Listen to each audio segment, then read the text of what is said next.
Hello guys, अगर आप बिल्कुल जीरो से इंग्लिश बोलना स्टार्ट करना चाहते हैं, अगर आपको ग्रामर से डर लगता है, अगर लोग हंसेंगे इसलिए आप बोलते नहीं हो, then this video is only for you. आज मैं आपको स्टेप बाय स्टेप बताऊंगी कि कैसे आप जीरो से इंग्लिश बोलना स्टार्ट कर सकते हो, specially as an Indian student. So let's begin. सबसे पहला स्टेप है stop waiting to become perfect. सबसे पहली गलती क्या होती है, हम सोचते हैं जब हमारी ग्रामर परफेक्ट हो जाएगी तब मैं बोलूंगा।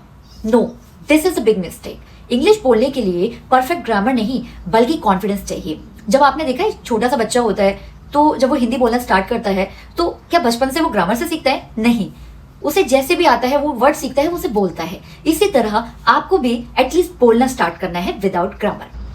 Step 2, start with your daily use sentences. आपको शेक्सपियर नहीं बनना है, आपको डेली लाइफ इंग्लिश बोलनी है। Start with simple sentences like I'm feeling sleepy, I'm going to school, I'm eating food, I don't understand, please explain again। Rose 10 simple sentences को भी अगर आप बोलोगे and at least for 1 month अगर आप 300 sentences को भी याद कर लेते हैं, समझ लेते हैं, तो आपको खुद ब खुद इंग्लिश बोलना आ जाएगा। Step 3, think in English. Very important. Indian students की सबसे बिगेस्ट प्रॉब्लम होती है कि हम पहले हिंदी में सोचते हैं, देन उसके बाद हम इंग्लिश में ट्रांसलेट करते हैं। इसी वजह से हमें इशू होता है, इसलिए बोलने के लिए हमें थोड़ा सा टाइम लगता है। Instead of thinking, at least we should start speaking. For example, सुबह उठते ही बोलो I am brushing teeth, I am getting ready, I am going to school. चाहे आप थोड़ा सा ही बोलो, भले ही थोड़ा गलत बोलो, बट एटलीस्ट बोलो। This will build your fluency. यहां से आपकी स्टार्टिंग हो जाती है, आपको गाइडेंस मिलती है कि मुझे बोलना किस तरीके से है। तो I hope you will perform your next task with these 3 steps. Now moving to step 4। Step 4, don't be afraid of mistakes. लोग हंसेंगे, हंसने दो। याद रखो, जो लोग हंसते हैं वो खुद कभी ट्राई नहीं करते, इस वजह से वो दूसरों पे हंसते हैं। और एक ऐसा इंसान जो खुद ट्राई करना जानता है, एफर्ट लगाना जानता है, वो कभी भी किसी दूसरे पर्सन के एफर्ट्स पे नहीं हंसेगा। ठीक है? मिस्टेक और proof, mistakes are proof that you are learning. अगर आप गलती नहीं कर रहे हैं इसका मतलब आप मिस्टेक नहीं कर रहे, इसका मतलब आप प्रैक्टिस ही नहीं कर रहे। गलती तो वही इंसान करेगा ना जो प्रैक्टिस कर रहा है। अगर आप परफेक्ट हो गए तो फिर गलती होगी ही नहीं। और परफेक्ट कैसे बना जाता है? जब आप गलती करते हैं। डायरेक्टली 3 से 4 बार आप एक ही चीज को पढ़ोगे, समझोगे, बोलोगे, डेली लाइफ में इंप्लीमेंट करोगे, डेफिनेटली आप उस चीज को समझ जाओगे। Step 5, practice speaking daily, even alone. आपको पार्टनर मिले या ना मिले, प्रैक्टिस जरूर करनी है।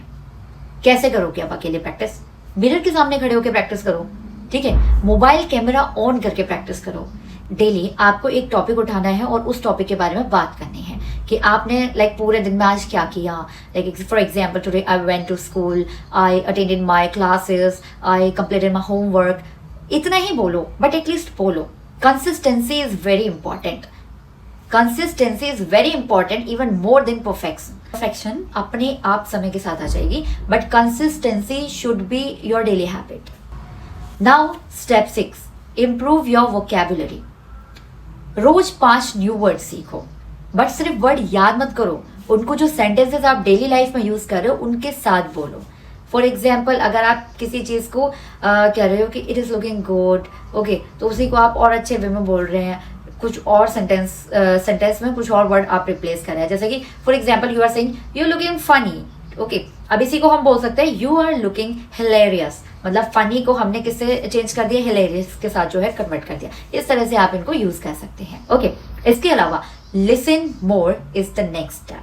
आपको सिर्फ इंग्लिश बोलना ही नहीं है, सुनना भी है, क्योंकि जितना हम सुनते हैं उतना हम लर्न करते हैं। जैसे कि आपका न्यूज़ हो गया, इंटरव्यू हो गया, सिंपल यूट्यूब वीडियोस हो गए, स्टार्ट विद स्लो इंग्लिश हो गए। ठीक है? सुनने से प्रोनाउंसिएशन इंप्रूव होता है। आप अगले बंदे को सुन रहे हो कि वो क्या बोल रहा है, तो इससे क्या होता है, आपकी प्रोनाउंसिएशन क्लियर होती है बेसिकली, कि अच्छा ये पर्सन इस बात को इस तरीके से बोल रहा है, तो in the same way you will also speak that, right? So, listening is also an important part in your journey of English. Now, important message for Indian students. Government school हो या फिर प्राइवेट स्कूल हो, आप village से हो या फिर आप सिटी से हो, इंग्लिश जो है वो किसी एक क्लास की लैंग्वेज नहीं है।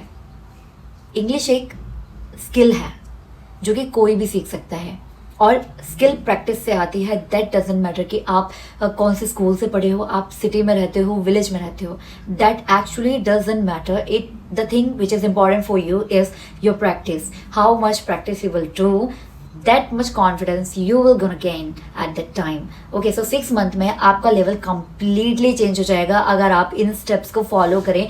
डेली स्पीकिंग प्रैक्टिस करें, अपने डेली लाइफ के जो सेंटेंसेस हैं उनको यूज करें, डेली 5 नए वर्ड सीखें, प्लस उनको सेंटेंसेस में भी इम्प्लीमेंट करें. डेली मिरर के सामने बात करें, जो भी टॉपिक्स आपके अराउंड में चल रहे हैं, इधर that is related to anything, जो भी कह सकते हैं आप न्यूज में आ रहा है, ठीक है, इंटरनेशनल लेवल पे चल रहा है, इंडियन लेवल पे चल रहा है, किसी भी गवर्नमेंट एग्जाम के बारे में है, किसी भी पर्टिकुलर टॉपिक को आप उठा के डिस्कशन करो खुद के साथ मिरर के सामने, या फिर अपना एक कैमरा ओपन करके आप ही कर सकते हो. तो this will definitely gonna work for you. And I am Sujata Sharma. Okay, you can follow my channel for the same tips as I guide a lot of people by this. So thank you everyone, thank you for watching my video, and please do like, subscribe and share as well.